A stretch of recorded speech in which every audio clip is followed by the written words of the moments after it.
Bon, comme nous l'avons vu, nous avons besoin de savoir comment résoudre des équations dans les termes, dans l'algèbre libre, et c'est ce que fait l'unification. C'est l'unification. Alors pour commencer, quelles sont les données du problème? Un problème d'unification.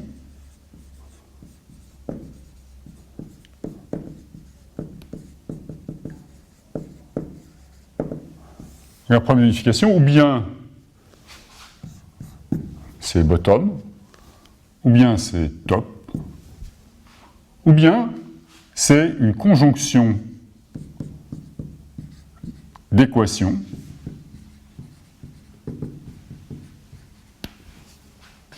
U1 égale V1, UN égale Vn, dans lesquelles U1, UN, V1, Vn sont des termes avec des variables.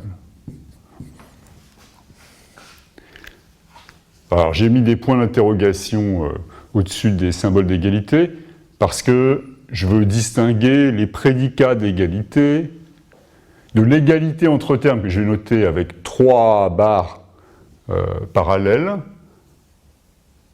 Et donc là, c'est le problème, la point d'interrogation, est-ce que c'est un problème de résolution de l'équation. Aussi, ce que je vais supposer, c'est que ce symbole est commutatif.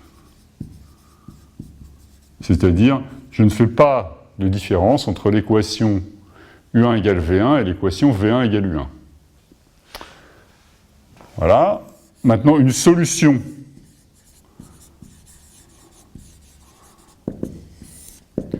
Alors, ce problème-là n'a pas de solution. Celui-là, n'importe qui est solution. Et pour un problème de ce type, sigma, une application de x dans Tfx est solution de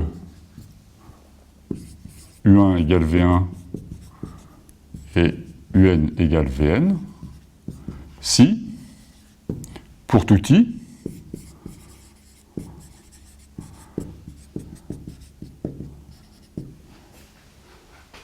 c'est une solution de UI égale VI, c'est-à-dire UI sigma, et là je mets les 3 barres. Qu'est-ce que ça signifie?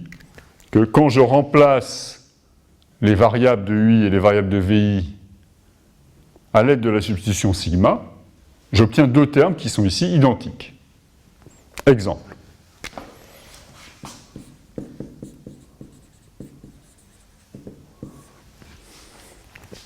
On va commencer par prendre un exemple pas trop compliqué. On va prendre f de x, g de x, avec une seule équation, égale f de g de y, z. Okay. Donc, alors, est-ce que ce problème a une solution?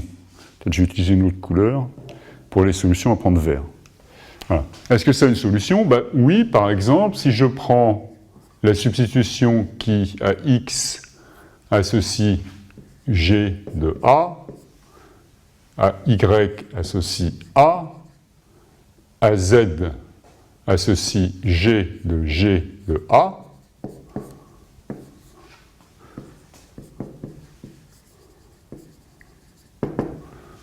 quand je remplace x par g de a, y par a et z par g de a, j'obtiens effectivement f de g de a et de g de a, qui est bien identique à f de g de a et g de a. Donc ça, c'est f de x, g de x, sigma, on va l'appeler sigma 1, et ça, c'est f de g de y, z, sigma 1. Donc sigma 1 est bien une solution. Ce problème A, en particulier, a une solution. Deuxième exemple.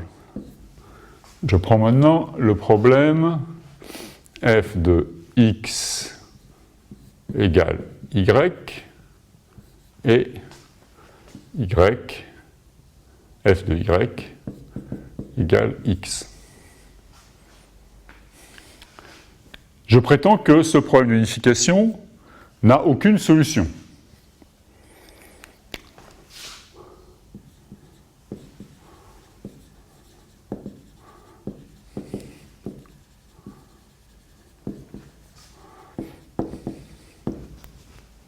Pourquoi? Supposons qu'il y ait une solution, sigma,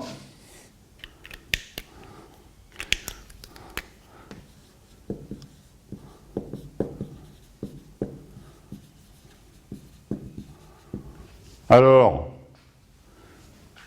y, la profondeur, alors rappelons-nous que la profondeur d'un terme, un terme c'est aussi un arbre. Sa profondeur c'est la longueur du plus grand chemin dans cet arbre. La profondeur de y sigma, c'est la profondeur de x sigma, puisque c'est une solution de cette équation. De f de x sigma. Et f de x sigma, comme je rajoute un symbole au sommet, la profondeur, c'est 1 plus la profondeur de x sigma. Mais maintenant, avec la deuxième équation, je peux faire exactement la même chose, mais en échangeant les rôles de x et y. Donc j'ai que la profondeur de x sigma, de la même façon, c'est 1 plus la profondeur de y sigma.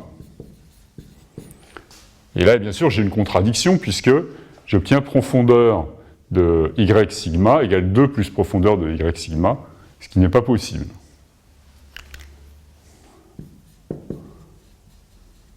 OK? Un dernier exemple. Si maintenant je prends, par exemple, f de xx à f de g de y, f de zz. Donc ce problème n'a aussi aucune solution.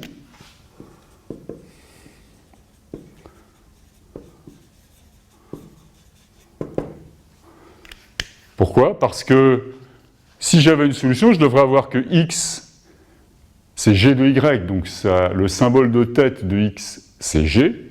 Je devrais aussi avoir que x, c'est f de zz, et donc le symbole de tête de x, c'est f. Ça ne peut pas être à la fois g et f, donc il n'y a aucune solution.